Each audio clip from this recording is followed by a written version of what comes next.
Truck পকেটে খায়।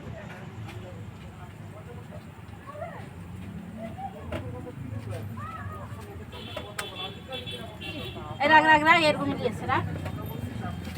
একটা বড় যাচ্ছে, এটা রাতের জন্য নিয়ে এসছি। এসে গাছতে পড়ছিল যে কত হয়েছে? 866 টাকা রান্না কত? আর এইটা কেন নামাইছো? এই দেখো কিলো 160 গ্রাম টাকা, 100 টাকা। আমার এই 4 টাকা একটু ঠিক করে দিয়ে ওরা 60 গ্রাম বাদ দিচ্ছি, 100 টাকা। তুই খেলে তো লাগবে না, 100 টাকা দিই, এইটা বাদ দে। এই আমি 3টে ছিল, একটা নিয়েছি সেটা।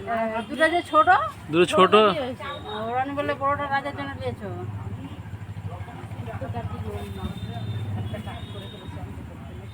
আমি এসব কিছু জানি না, আমি জানি না কি বল আগে।